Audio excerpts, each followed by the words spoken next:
Soyez bénis dans le nom de Jésus. Bienvenue à notre programme de jeûne et de prière. Nous sommes au jour 11. Nous avons pris ce temps de 21 jours pour que notre année 2020 soit spéciale.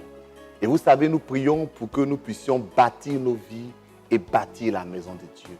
Dans 1 Roi chapitre 3, Salomon a pu faire cette chose merveilleuse de construire sa maison et de construire en même temps la maison de Dieu. Que Dieu nous donne ses grâces en l'année 2020. Chers amis, aujourd'hui nous parlons de bâtir sa vie financière. Et nous lirons Agé chapitre 2, le verset 7 et 8. C'est Dieu qui parle. J'ébranlerai toutes les nations, les trésors de toutes les nations viendront, et je remplirai de gloire cette maison, dit l'Éternel des armées. L'argent est à moi et l'or est à moi, dit l'Éternel des armées. Chers amis, nous savons que Dieu se manifeste dans la Bible comme celui qui peut donner des richesses. Et même dans le livre d'Agé, il dit de lui-même que l'or est à moi, l'argent est à moi. Donc nous les enfants de Dieu, nous pouvons réclamer de Dieu, du moins demander à Dieu de bénir nos vies financières. Il y a plusieurs versets qui nous parlent de cette bénédiction. Dans 2 Corinthiens 8, 9, la Bible dit que Jésus s'est fait pauvre afin que nous soyons enrichis.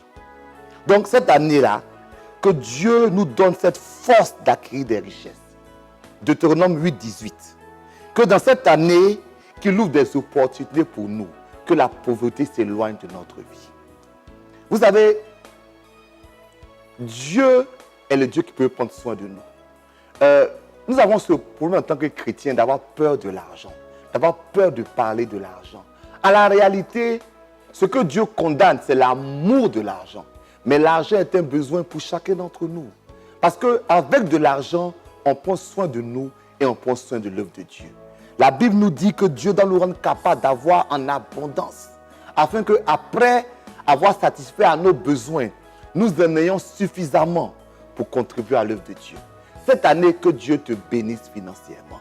Que Dieu ouvre son bon trésor, le ciel, pour que l'or et l'argent qui sont à lui puissent te revenir. C'est pour ça que le diable veut nous détruire financièrement. Vous remarquerez que lorsqu'on se convertit, le diable s'attaque à nos finances. Mais nous allons prier pour que toute opposition à notre bénédiction financière soit brisée. Et qu'en cette année, que Dieu fasse ce qu'il a promis. Philippiens 4, 19.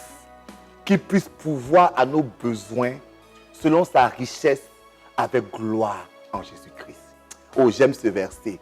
Pourvoir à nos besoins selon sa richesse avec gloire en Jésus-Christ. Reçois cette bénédiction. Qu'en 2020, Dieu pourvoit à tes besoins, non selon ma richesse, mais selon sa richesse avec gloire en Jésus-Christ. Voici nos 3 sujets pour aujourd'hui. Sujet 1. Seigneur, donne-moi la grâce de la bénédiction financière. Seigneur, prends soin de tous mes besoins. Que j'ai suffisamment pour mes besoins et pour te servir. Deuxième sujet. Seigneur, donne-moi de ne pas adorer l'argent, mais que l'argent soit un moyen de te servir. Troisième sujet. Seigneur, je m'oppose à toute attaque contre mes finances. Je m'oppose à tout plan de l'ennemi contre mes finances. Je m'oppose à la pauvreté et à l'esprit de pauvreté. En cette année 2020, recevez la grâce financière. Recevez la grâce de voir Dieu bâtir vos vies financières. En cette nouvelle année, recevez la grâce financière. Recevez la grâce de voir Dieu bâtir vos vies financières. Que Dieu vous bénisse. À demain.